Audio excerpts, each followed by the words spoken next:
and thank you for listening. My name is Bella. I am a peg doll artist from the UK and I sell under the name of Wild Pegs. And Zora has very kindly asked me to do a talk on CE testing for you.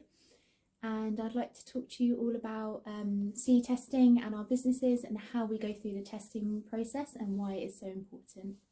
So me and Pegorific met, not face to face, but met online, probably about 6 months ago now, when she started her road to CE testing. And I have been running Wild Pegs now for just under a year. So I started mine a little before her, and I feel like we really went down the road together.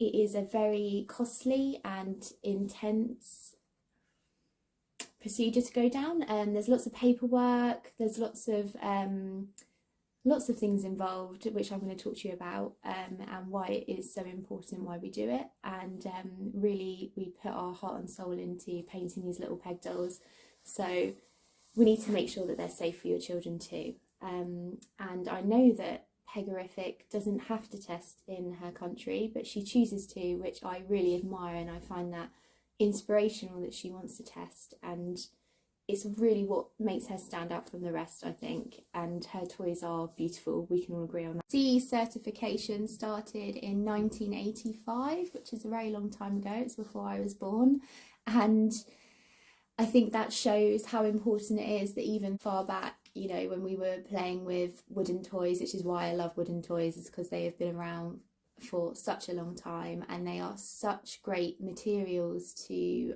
play with, and they just, the smell of them, the feel of them, the touch of them is just incredible. And every child I know always gravitates towards those wooden toys, and they are great for the environment, and they are environmentally friendly, they can be recycled, they can be disposed of ethically, and they're just great toys. And I think that's why me and Pegorific have gravitated towards them and chosen to paint them.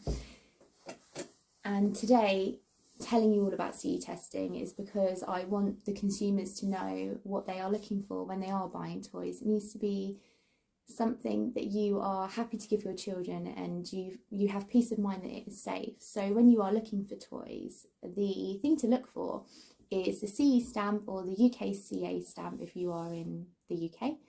And this will be either stamped on the toy or it will be attached to the packaging. If it is not on the packaging or you cannot find that stamp, I would suggest asking the toy maker or the supplier or wherever you're buying this from, do they have a declaration of conformity to say that they are CE tested? And that way they should be able to provide that to you. And if they don't, then I would be a bit suspicious and maybe look elsewhere for your toys. CE testing stands for European Conformance, which was set up in 1985 to ensure the safety of all toys sold. And it is a list of standards that every toy needs to meet, and it is to do with the environmental and safety factors of the toy. They obviously revamp every few years. Most recently, I believe it was 2011 they were last revamped, so they are constantly changing and evolving to make sure that our toys always fit a criteria of safety for our children. It basically means that we need to conform to a list of standards to make sure that our toys are safe for sale. Under the UK, it is now classified as UKCA, so that is what you'd be looking for in regards to CE testing in the UK. If you're buying a toy, it would need to have the stamp on that says UKCA or CE, which means that it can be sold elsewhere. So with CE testing, we are essentially assessing the risk of the toy's life cycle. So from start to finish, how is it going to fare over time? How long is that toy going to last? Is it going to maintain its structure throughout that time and maintain its structure throughout that play? Is it going to become dangerous at any point in its life cycle? And how can we assess that and do risk assessments to check that it will be safe for our children to play with? When you are buying toys for your little one or for a friend's little one, I do advise that you look at the age restrictions, as they will be printed on the labels and they are very important to look at due to the size. So for peg dolls, we have a 64 milliliter cut off. So if it is over that, then it will be fine for birth and up, and if it is under, then it needs to be labelled as 3+. A good instance of this is if you look at Lego, one of the most famous toys in the world, they will be labelled as 3+ due to their very small size. As an example, I will show you some of my toys that I use. So these are some of the dolls that I use. This one is 6.5 centimetres, which is fine for under 3s. These two are also 8 centimetres, so they are fine for under 3s as well. And these two would be labelled for 3+, just due to their size, and they are very slender. So they could potentially be a choke hazard, so they need to be for 3+. Not many people know that over 200,000 children every year are injured by toys. Toys that are sold either not tested or not tested appropriately or untested to parents that really don't understand what the CE mark means and why they should be looking for it. And as suppliers and consumers, we need to know why the CE mark is so important and what to look for when we buy our toys. There are two ways you can test really. So you can go through a laboratory. There's a really great one in the UK called MTS, which I know a lot of my friends use, and they will do all the testing for you.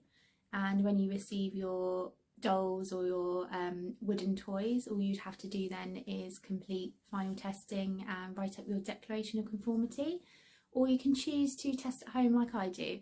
And there really is, there's not one that's better than the other. They are both as good as each other.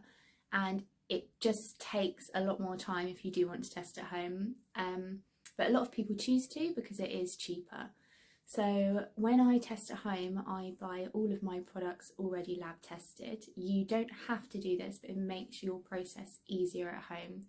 So my products come in lab tested, so I just need to complete a few final tests at home for myself. But if you choose to buy your wood untested, then you would have to do a few more tests on them.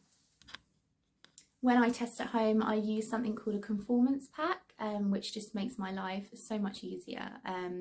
It spells out all of the testing for me, so I just work my way through the different sections and I just tick them off as I go, and it does make my life a lot easier.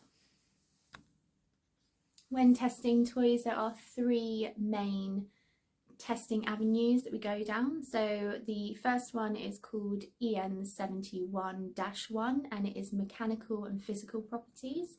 So this is looking at the durability of the wood, it's looking at the structure and how it will fare over time with play and how it maintains itself and how it stays together, and to make sure no compartments break off during play and to make sure it's safe for your children. So essentially it's just checking to see if any mechanical features of the toy could cause any harm to your child at any stage in the toy's life cycle. So at home, if we haven't had our toys lab tested, we would complete a torque and tension test just like they do in the lab. So we will hang weights off of the toys just to make sure that no parts break off and to make sure they are safe. The second testing is EN71-2 and this is a flammability and a soak test. So we will then check the rate of the burn when we are checking for the flammability, the rate of the burn of the toy, and you will see me at the end of this clip do a flammability test on a large Kokeshi doll, a 14 centimetre doll, hand painted by myself, finished with sealant as well. And the reason why we test all of our dolls once they have been painted and sealed is because that is how the customer will receive them. So we need to make sure that the tests are looking at the end result of the product. The reason why we also do a soak test is because we all know that kids can leave toys out in the rain, or they can pop them in the bath and they can end up out there for days, and we need to make sure that being exposed to water for long lengths of time, that the paint and the sealant doesn't chip off and it doesn't cause any weakness to the wood also. The third test we will do is a EN71-3 test, and it is a migration of element test. So this is the one test that we can't unfortunately complete at home. It needs to be lab tested, and it will be in regards to the sealant and the paint. So it will be looking at the heavy metals and what we are allowed to have. So there will be a limit as to what components make up that wood or the paint or the sealant. So for instance, aluminium, we have a limit in which we can go up to on that, just to make it safe for our children to play with. And how we test it, so we don't test this at home, we have to get the certificates from the suppliers. So my paint, I use a clay based paint, and I will hunt down the certificates from my supplier for them and keep them in my records. Same with my sealant. So as you can tell, it is quite a lengthy process, but all of this is just to make sure the safety of the toy, and you can really see that we do go to great lengths to make sure that these toys will last and they will be durable and they won't cause any harm to your children. The EN71-1 test, which is the physical test, if any parts do chip off, the best way to check if they are then going to cause a problem to children is by using a choke tester. I have one at home just on hand, so that when I do my test it makes my life easier. And I'll just show you can buy them off of Amazon. So if you're ever worried about buying toys for your children, I do suggest getting one of these because they are really handy to have in the house. So this is what it looks like here, and you'll put the flat bottom onto a surface. And for instance, I'm just going to use one of my 6.5cm dolls. So these ones are okay for under 3s. So a good way to test this is, so you'll put the smallest end in first. And it needs to be, so this replicates a child's airways, and it needs to be grabbable. So if you have a large portion of the toy still sticking out and you can grab it like you would grab it out of a child's mouth if they started to put something in and choke on it. So if you can grab it, then it is a pass. So yeah, they're very handy to have at home. And one way when you're testing the wood component and you're doing those physical tests at home, if any parts of the toy do break off and they fit inside here, if they fit inside here and they are below this level, they will then fail that test. If they fit inside and they are grabbable, then it will be a pass. So it's very important that it is the responsibility of the toy maker to ensure that all these tests are completed, whether they lab test or home test. It needs to be done in order to put the stamp on the toy. So if these tests are not done, potential risk could happen. Children could unfortunately choke on toys. It's very important that when you look for toys, you're looking for that stamp, because that will show then that these makers have taken their time to ensure the safety of their toys.